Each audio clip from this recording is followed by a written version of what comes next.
Welcome to the TMI Doctor, talking all things TMI and health and wellness. Here's a highlight from today's episode. I'm not sure if there's something like, anecdotally or something for them to ask them or for them Yeah. to consider when they feel like they're burnt out and then that like I have to do all the things and I don't have time for myself. Yeah. I think that's a worthiness issue, right? Okay. Um, it sounds like from what you're saying is that they don't feel like they're worthy of actually taking the time to do the things to care for themselves. 100%. Um, and I think we tie in worthiness with being confident, but they're two separate things. Like, Hmm. worthiness is actually the foundation that self-confidence is built on. Um, Okay. And if we don't feel like we're worthy of the success that we're chasing after or the things that we're doing, it's never going to feel like enough, right? Yeah. Then as a result, we never feel like enough. But if we can kind of reverse engineer that and start taking care of ourselves and starting to learn how to feel worthy, regardless of whether or not we're being productive, regardless of whether or not we're picking our kids up on the exact time when they need to be picked up on Yeah. at school, right? Like all these things that we measure these things by, Hmm. if we can start to kind of pour into our own cup, like you were talking about earlier, and really feel worthy of taking care of ourselves, doing the breath work, like proving to ourselves that we're worthy of taking that time, then that can start to build the other things. Hi, I'm Dr. Tanya Yanek, aka the TMI Doctor. I'm here with Christina Rogers, a mental health therapist. We're going to talk more about mindset training and authenticity today. So, Christina, introduce yourself. Tell us about yourself, what you're Sure. into, and how you got into this, and Yeah, we'll talk about it. thanks so much for having me. I feel Yeah. like initially we got connected through our business coach, Greg Todd, Yep. who was connecting me to so many amazing entrepreneurs Mm. that work in healthcare. So I am a mental health therapist. I work out of the state of Florida. I'm also licensed in New Jersey, but I work with clients all across the state, I mean, across the US. And yeah, I work with entrepreneurs and LGBTQ plus individuals. And I love the work that I get to do. It is changes day by day. And I love that I'm not doing the same thing all the time. So That's great. happy Yeah, to it's be here. monotony is not fun. Yes, exactly. Exactly. Good. Um, I know you because of Greg Todd, and you did some sessions for like mindset coaching and stuff like that, which was Yeah. great. And what really hit me was, I've of course followed you and everything because your information was great. And you had done a post about authenticity, which is, very difficult, especially in the current climate in the USA. Because I've always been timid about being open about being queer. So like I feel like right now being white, Christian, and heterosexual is the way to go, and otherwise it's not as accepted. And I'm one of those three. And seeing that post about like it might have been Pride Month or something, or just like Mhm. it's okay to be authentic in your business, in your professional life, in life, Yeah. like that's and it just, I had been struggling with that. So that really resonated with me. It was just like I Mhm. heard and saw that at the moment. I needed to hear it because I was struggling with that. And then I Yeah. was about to start pushing out more information. And now I'm kind of like, oh, maybe not. I'm not sure. But I'm in Massachusetts and you're in Florida. So I can't even imagine like what you're going through right now. But I mean, I'm curious what your thoughts are on like because I feel like I've gotten mixed signals. Like, everyone's a business, not everyone's a Mhm. business coach, but there's a lot of business coaches out there, and some say find your niche, and then some say like, well, maybe don't put that much information out there about yourself Mm. because you want to hit a broader audience and yada yada. Yeah, interesting. First of all, thank you so much for sharing that. And like that's the whole reason why I share a lot of what I share is like I want other people to see that and be like, "Oh, maybe I can too." Yeah. That's the whole reason why we do what we do is we want to empower other people and you sharing that just made my heart happy. So thank you. Thank you for hearing And it. yes, you are in Massachusetts and I am in Florida. And if I can be authentic and open in who I am in my business, you can too. But yeah, I think there is this like hesitation around like Mhm. truly being open and authentic, especially in the political climate that we're in right now. Yeah, I think it's hard. I also think it's really about trusting yourself and your own intuition and how you feel about things. I mean, for me, at the end of the day, when I finally decided to be openly queer in my business, it really just came down to, do I want to work with people that wouldn't want to work with me because of that? Mm, yeah. And in the grand scheme of things, no, I don't want to work with you if you aren't accepting of people that identify as queer or are different from you. And yeah, like I felt like being more authentic in my business actually allowed me to attract the people that I really wanted to work with in my business. Yeah. Um, That's a great point. and Find your tribe, as they say. Right. And yeah, the more I've niched down, the more I've actually attracted the people that energize me to work with. I think when I wasn't authentic in my business, I was attracting people that were draining me. And I Oh, would walk away from sessions being like, why do I feel so tired or so exhausted? And it was because I was trying to be something that I wasn't, or trying to help people that weren't really open to connecting with me on a deeper level. So yeah, I don't know. I think thinking of it that way, of like, once you start to be more authentic, then you start to attract people that energize you and that you actually want to work with. So that's yeah, my no, thought. there's the buzzword alignment that Hmm. I've even been using, because I realized, oh, if you actually say no to things that aren't a hell yes, Hmm. then it was like, oh my gosh, the past 5 years I've just adopted that, because there's a lot of things that are fine, they're Yeah. okay. Yep. But if I actually say no, that's it's okay, but it's not in alignment, I'm gonna like focus my energy towards things Mhm. that energize me, or Right. that are fully in alignment with my values and all of that. Right. Um, that my life has changed for the better, like Mhm. across all aspects. So, Yeah. and it was funny when I started business coaching, I knew Greg back when he did his first event way back in 2017. Uh-huh. And that was when I thought I was two separate people. Like I definitely was two separate people. It was like there was work Tanya and there was personal Tanya. Yeah. And it's been quite the journey over the past, what is that, 7 years? Like being like, oh, you can integrate these people. We don't have to have a separate wardrobe for work Tanya versus, professional Right. or personal Tanya. Like, and I Right. don't have to, it is exhausting. That is what is draining, when I'm just like, okay, I'm in work mode, got a mask, got to like only be this way for this time. Mhm. And then, okay, now I can be my real self um, Right. elsewhere. And, that is so exhausting. And, Yeah. it's interesting to see the overlap of how, who we are professionally really is a reflection of who we are personally. Hmm. And that's just a lot. I don't know. Maybe this is common sense to most people. No, it's Like, not. That's the yeah, thing, is yeah, I've talked to so many entrepreneurs where it's not.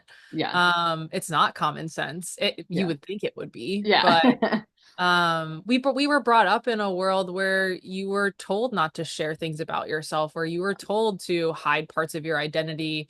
I think the older generation, our parents, told us that we couldn't be our authentic selves sometimes. So I think we carry that a lot into our business if we're not careful, right? If we don't yeah, heal some of those things before, we walk into creating our own business for ourselves. yeah. Yeah, I didn't realize how much therapy was going to be required to start a business, but here we are. For real. But For it's real. great. I've grown leaps and bounds. It really shines a light on who you are and like your struggles and where Yeah. the malalignment is, essentially, Yeah. Yeah. like from what you're putting out there. So what is something, I mean, I know you're passionate about, well, correct me if I'm wrong, but you're passionate about mindset and all of that with entrepreneurs. Hmm. I Do you kind of niche in that, or is like, what Yeah. are your thoughts on that and what drives you with that? Yeah. When I first started my business, uh, God, what was it? 2018.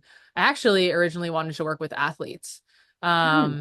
And I really wanted to use like the mind body connection and really help athletes with performance. Yeah. Um, when I started my own business, I started attracting entrepreneurs.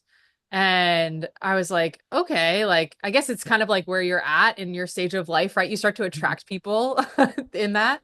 Um, and I was like, wow, like entrepreneurship is actually just like sport, right? Kind of the same concepts of when needing to perform at a certain level and wanting to perform at a certain level. And I was like, okay, well, how could I kind of like wrap this up to kind of be like all encompassing? And mindset was kind of what I landed on. But I really look at it as more as like therapeutic coaching, right? Like me using my mental health skills and my education around being able to kind of treat some of the mental components of what's going on for entrepreneurs, while also kind of adding that like business coaching component and understanding how it affects us in our businesses.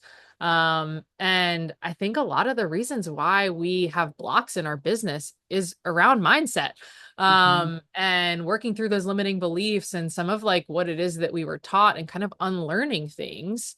And once I started working with entrepreneurs around that, I watched how many people just like their businesses just soared. And it's like, wow, the mindset component of business is really so important. If we don't treat that, that can keep us stuck in cycles that we don't want to be in, or stuck from even taking that first step to start the business, right? Mhm.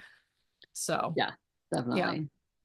What is one thing um, you wish every entrepreneur knew going into starting their business? Or Mm, maybe a common theme. It doesn't have to be starting their business or you don't have to shut off your emotions to be successful. what? I don't have to be a robot. Yeah. It's I think just like athletes, like we're taught shut off your emotions during a mhm. game, during performance to be successful. And I Game think we face. carry that so much into business, but we can learn so much about ourselves, about the people that we work with by Mhm. being in tune with what's going on for us emotionally. So I think that I would love for more entrepreneurs to be more aware of what's going on for them emotionally, to be able to connect with the people they want to connect with. Because that's what people connect to, right? Vulnerability. Yeah. Vulnerability breeds connection. My girl Brene Brown. Yeah. Oh, yeah. I love Brene But Brown. a lot of us don't know how to connect with ourselves emotionally. And I think that's the first step. Mhm. But we have a lot of entrepreneurs that just want to push through and not deal with them. And I'm telling you right now, it's going to catch up with you if you don't address it now. Can So, you give an example of that? I get the concept of what you're saying, but I was yeah. like, how do I connect with a potential client or a current client with how I'm like, I know like once I get to know them, like we get to know each other well, but as a pelvic health therapist is very intimate. But, as Yeah. when I'm putting stuff on social media or if I'm talking with, clients or at an event, like how does that Yeah. manifest or Yeah, I mean, I think it's really connecting with what's going on for you to be able to create that content or to be able to connect with that person. I think a lot of times we're shutting off ourselves, and clients can feel that. mm, If we are able to sit, I love mornings. I sit with myself in the morning and I really process through, okay, like what happened yesterday that I'm maybe avoiding thinking about, or I kind of suppressed or pushed aside so I could show up for my clients, and how can I deal with that right now? So that I can kind of be present and be able to be on when I'm with people now. If we don't do that, right? If we continue to suppress, we're going to have burnout. We're going to have that crash. We're going to, end up saying something that we don't mean to say to somebody. And you know what I mean? Like there are certain things that kind of bottle up if we don't deal with what's going on for us emotionally. okay, so it's like creating that safe space for ourselves or just that Mm, processing time. Um, yeah. Even yeah. having your own therapist, right? Like Yeah. I have my own therapist, thank Yeah. God. Yeah.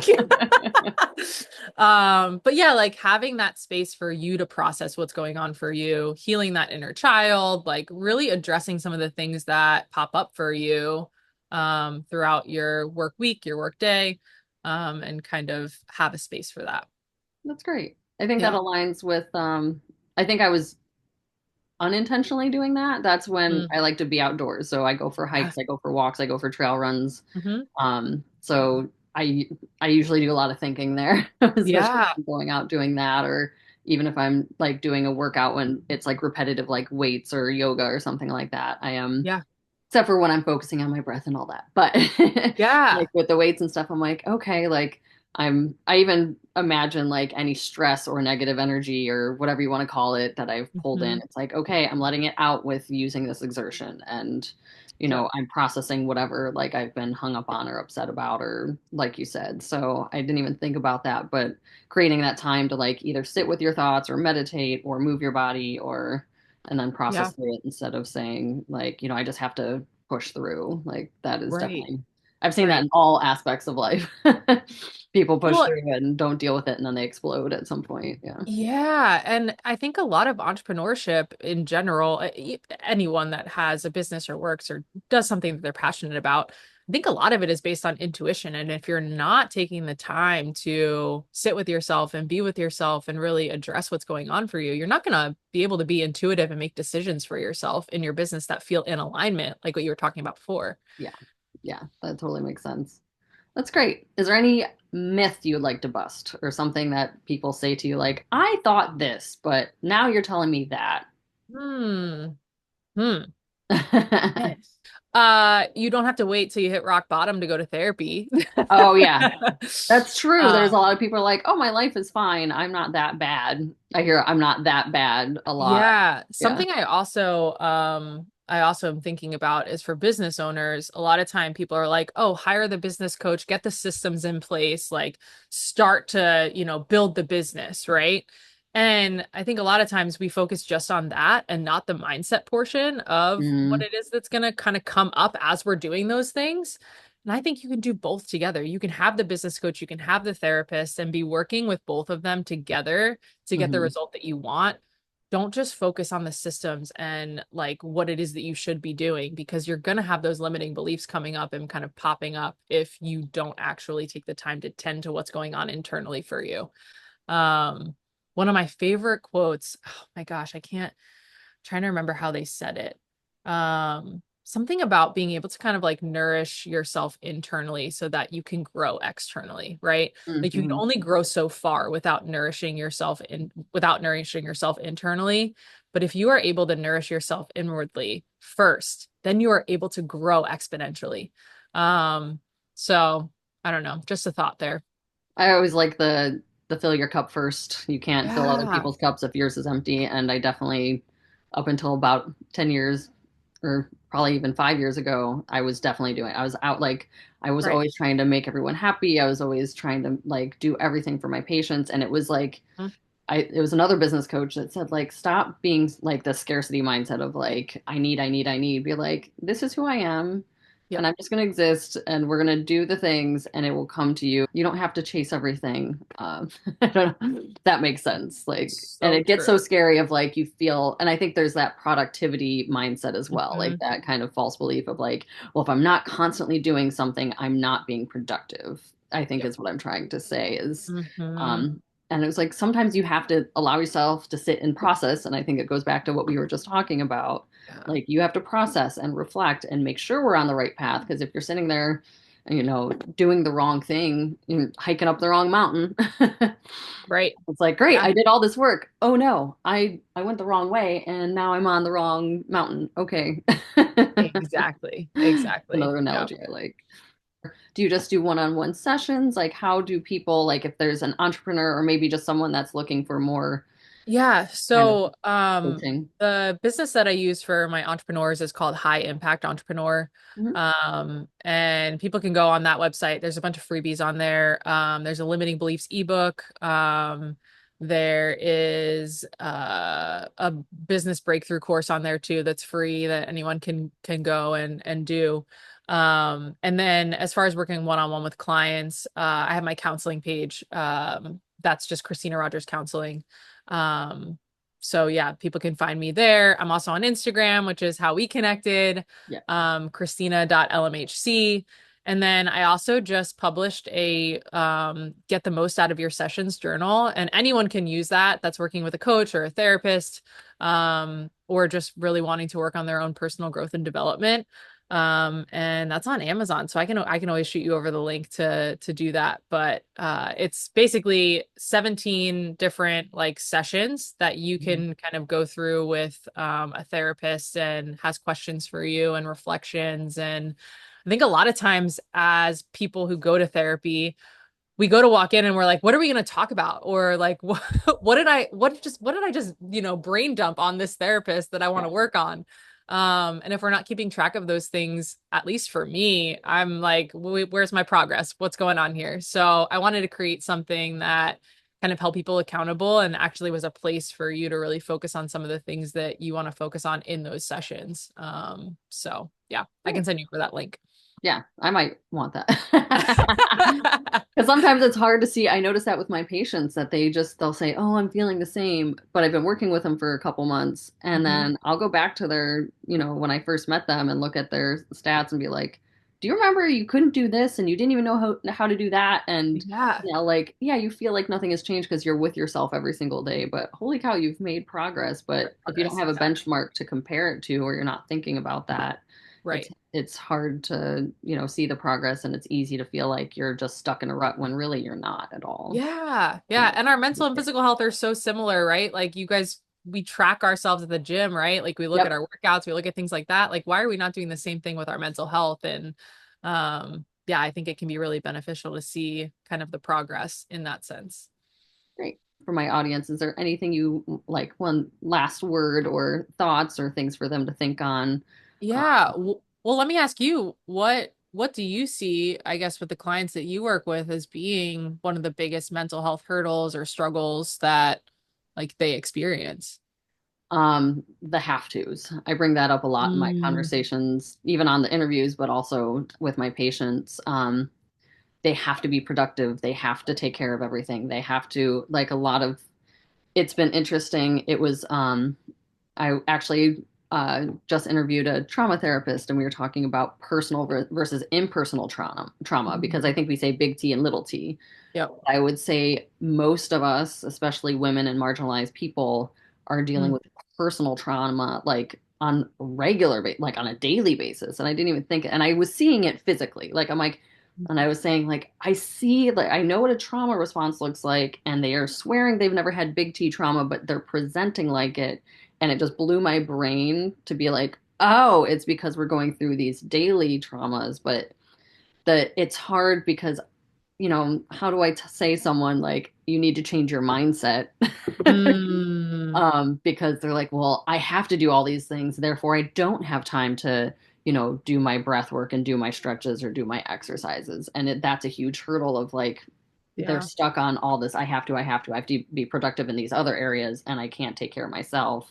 Mm, I mean, that's, you know, I'm not sure if there's something like, anecdotally or something for them to ask them, or for them yeah. to consider when they feel like they're burnt out and in that, like, I have to do all the things and I don't have time for myself. Yeah. I think that's a worthiness issue, right?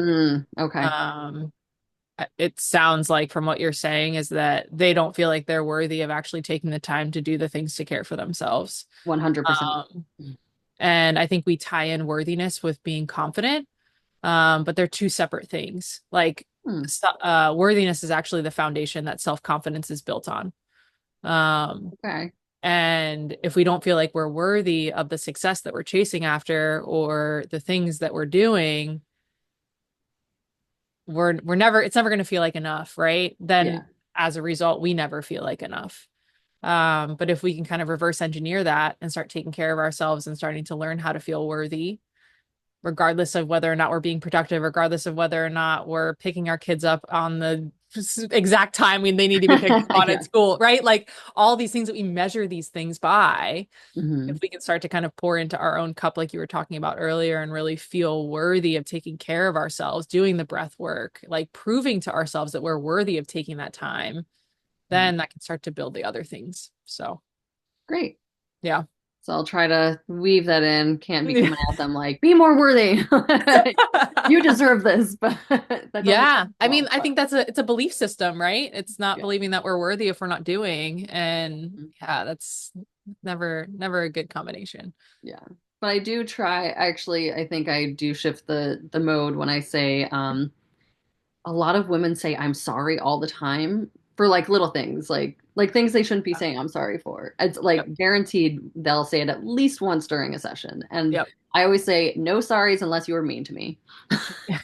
Fair. Yes. I love I'm that. like, they're like, oh, I'm sharing a lot. I'm so sorry. Or, oh, like, and I'm like, no, no sorries. Like, this is a safe space. You can cry. You can swear. You can, So whatever you true. need.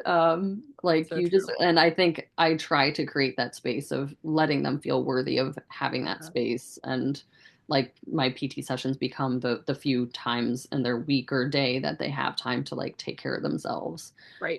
So and then it's like trying to encourage them, okay, can you extend that on the days you don't see me? Yeah. Not the easiest task as it turns out, but Yeah. I like that you Start pointed out the small. worthiness, Yeah. 'cause I might be able to rephrase some things in ways like, maybe not too directly, but Yeah. No, I love it. I love it.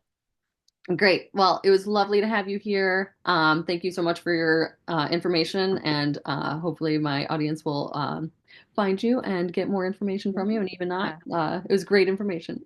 Yeah. Thanks so much for having me. I really appreciate it. Yep, And yeah, we'll catch up next time. great. Have a good one.